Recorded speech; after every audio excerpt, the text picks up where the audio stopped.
নমস্কার, আমি শ্রী ঘনশ্যাম মণ্ডল। আপনাদের সামনে আমি কম্পোস্ট সারের তৈরি পদ্ধতি এর কথা আমি বলে গেছি, কীরকম তৈরি করতে হবে। এখানে মাটিতে কম্পোস্ট সার কীভাবে দিতে হবে তার প্রসঙ্গে আমি একটু আলোচনা করছি। এর আগে একটু কথা বলে নিই। এই জমিতে যে নাঙ্গল করা হবে প্রথম সপ্তাহে বৈশাখের দিকে নাঙ্গল করে নিতে হবে। তারপরে যদি আপনাদের গেঁধুয়া পড়ে তাহলে ম্যাগনেসিয়াম ঘাটতি হয়ে গেছে, তখনই আপনারা করবেন কি না, চুনে ম্যাগনেসিয়াম ও ক্যালসিয়াম আছে, তখন কাঠাপ্রতি চুন দিতে হবে 2 কেজি করে। কাঠাপ্রতি 2 কেজি হারে চুন দিলে এই রুশিয়ার হাত থেকে আমরা মুক্ত হব।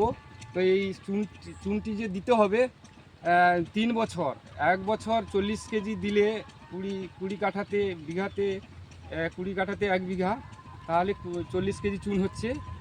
তো এই চুনটা একদিনে দিলে হবে না, পরপর 3 বছর দিয়ে যেতে হবে। এতে ম্যাগনেসিয়াম ও ক্যালসিয়াম আছে। এতে আমাদের এই যে গেঁধুয়া পড়ে, যেটা আমাদের গ্যাস করে, আর ধান জমি যে ধান ফসল ভালো হয় না, লাল পড়ে যায়। সেই কারণে আপনারা এই 15 তারিখে, জ্যৈষ্ঠ মাসের 15 তারিখের দিকে এই চুনটা আপনারা দেবেন কাঠাপ্রতি 2 কেজি হারে।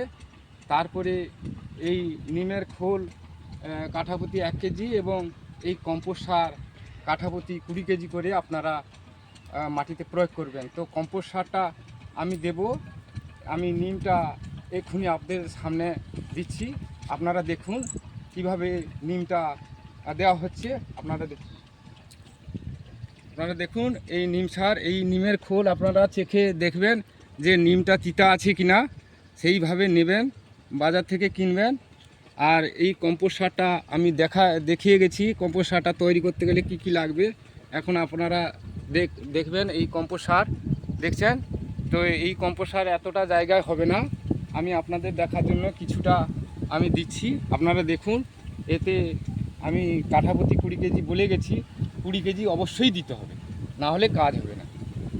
এইভাবে আমি আপনাদের সামনে এই নিমটা ছড়াচ্ছি, আপনারা দেখুন।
এই বলে সবাইকে ধন্যবাদ জানিয়ে আমি আগামী 3য় অধ্যায় রুয়া যেখানে তৈরি হবে সেখানে আমি রুয়া কিভাবে করব সেই ক্লাসটা আমি সেখানে করব।